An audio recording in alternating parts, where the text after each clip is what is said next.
Assalamualaikum warahmatullahi wabarakatuh. Baik, anak-anak, ini adalah video lanjutan dari pembahasan yang kemarin, yaitu mengenai gaya bahasa atau majas. Pada video sebelumnya, saya sudah menjelaskan mengenai gaya bahasa perbandingan. Nah, jadi gaya bahasa itu kan kemarin ada dua macam ya. Jadi ada gaya bahasa perbandingan dan yang kedua adalah gaya bahasa pertentangan. Nah, kalau gaya bahasa perbandingan kemarin kita sudah membahasnya ya anak-anak ya. Jadi untuk gaya bahasa perbandingan sendiri, di sini saya akan mengingatkan sebentar. Itu ada majas perumpamaan, kemudian ada majas metafora dan majas personifikasi. Nah, untuk pembahasan lebih lengkapnya silakan anak-anak melihat video pembelajaran saya pada video yang sebelumnya. Nah, untuk video yang kali ini saya akan menjelaskan mengenai gaya bahasa pertentangan. Jadi, untuk gaya bahasa pertentangan itu sendiri itu ada tiga jenis juga ya. Untuk gaya bahasa pertentangan ada tiga majas. Dan yang pertama adalah majas hiperbola, kemudian ada majas ironi, dan yang ketiga ada majas litotes. Jadi ada majas hiperbola, ada majas ironi, dan majas litotes. Baik, kita mulai dari majas hiperbola. Tentunya majas hiperbola ini uh, kita sudah tidak asing lagi ya, kita sudah tidak asing lagi dengan majas hiperbola ini, bahwa majas hiperbola ini dari pengertiannya dulu adalah ungkapan yang melebih-lebihkan sesuatu, adalah ungkapan yang melebih-lebihkan sesuatu ya. Jadi melebih-lebihkan ini itu jadi daripada yang sebenarnya, jadi dia dilebih-lebihkan. Nah, itu adalah majas hiperbola.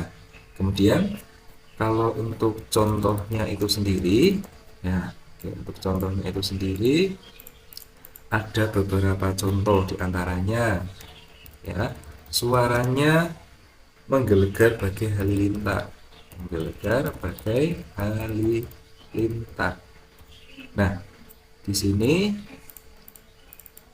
ada kata menggelegar bagai halilintar. Nah, ini kan dilebih-lebihkan ya. Jadi suara manusia itu eh, ada kata menggelegar yang artinya keras sekali suaranya bagai halilintar. Halilintar itu kan semacam petir itu ya, petir ketika hujan yang suaranya sangat keras. Nah, di situ ini dilebih-lebihkan. Kemudian ada satu contoh lagi, yaitu keluarga memberi kita sejuta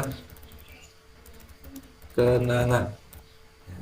Keluarga memberi kita sejuta kenangan. Nah, di sini di mana yang uh, melebih-lebihkan di sini, yaitu ada sejuta ini ya. Jadi sejuta kenangan ya. Jadi keluarga memberi kita kenangan saja sebenarnya sudah cukup. Cuma di sini ada majas ya yang fungsinya untuk melebih-lebihkan sesuatu itu. Gitu ya. Nah, sejuta ini. Kemudian kita ke majas ironi. Nah, untuk majas ironi sendiri itu adalah majas yang menyatakan makna bertentangan dengan maksud untuk menyindir. Jadi majas ironi itu majas pertentangan yang punya maksud untuk menyindir. Kita langsung ke contoh. Kita langsung ke contohnya. Jadi ada contoh yang pertama, nyanyianmu merdu sekali membuat telingaku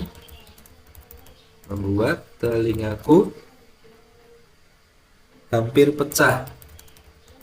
Ya. Jadi di sini ada satu contoh, nyanyianmu merdu sekali, ya, nyanyianmu merdu sekali, kemudian membuat telingaku hampir pecah. Dan di sini ada suatu pertentangan. Padahal suaranya tuh merdu, tetapi malah membuat telinganya hampir pecah, ya. Nah, di sini terjadi suatu pertentangan yang maksudnya itu menyindir bahwa suaranya, nyanyiannya itu malah tidak merdu, gitu ya. Suaranya itu tidak enak didengar, makanya telinganya hampir pecah. Nah, itu majas ironi. Kita coba satu contoh lagi. Nilai rapormu bagus sekali, ya. Nilai rapormu bagus sekali. Ya. Jadi kalimat ini itu juga sebuah contoh majas ironi, ya. Walaupun di sini tidak dijelaskan atau tidak tertuliskan ya suatu kata pertentangannya, tapi dari kalimat ini itu berusaha untuk menyindir ya, nilai rapormu bagus sekali. Gitu. Maksudnya nilainya banyak yang jelek ya. Jadi maksudnya di sini nilainya banyak yang jelek. Nah, ini juga bisa disebut majas ironi ya. Oke.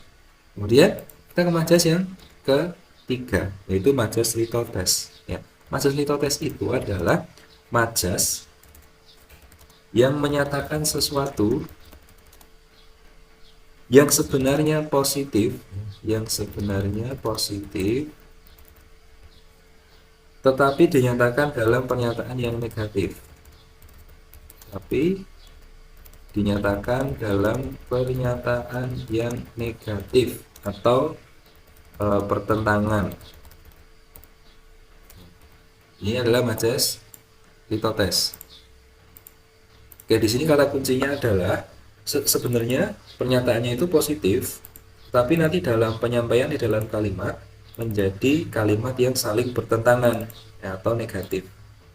Oke, kita langsung coba contohnya. Nah, jadi contoh yang pertama itu ada jika berkenan silahkan ya, nggak pakai H ya, silahkan mampir dulu ke buku. Nah, jadi jika berkenan silakan mampir dulu ke buku. Di sini yang menjadi kan ini adalah sesuatu yang positif tapi dinyatakan negatif itu adalah kata ke buku ini. Ya. Jadi di sini dia maksudnya untuk memperendah ya, merendahkan gitu.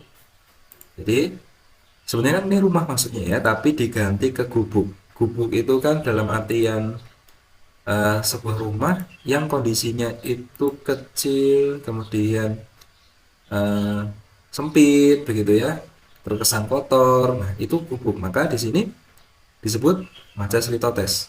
Nah, oke. Nah, jadi gaya bahasa pertentangan tadi ada tiga, ada majas hiperbola, ada majas ironi, dan majas litotes. Oke ya. Baik, semoga untuk pembahasan gaya bahasa atau majas ini bermanfaat untuk kalian yang menonton. Oke, jadi kita sudah bahas mengenai gaya bahasa, ada gaya bahasa perbandingan, itu ada di video sebelumnya, dan gaya bahasa pertentangan. Oke anak-anak, terus semangat dalam belajar. Ya, Bapak doakan kalian semuanya sukses. Oke, terima kasih sudah menonton video ini. Jika kalian suka dan bermanfaat, silahkan subscribe channel ini dan berikan like serta berikan komentar ya untuk perbaikan video pembelajaran berikutnya. Baik, selamat melanjutkan aktivitas. Assalamualaikum warahmatullahi wabarakatuh.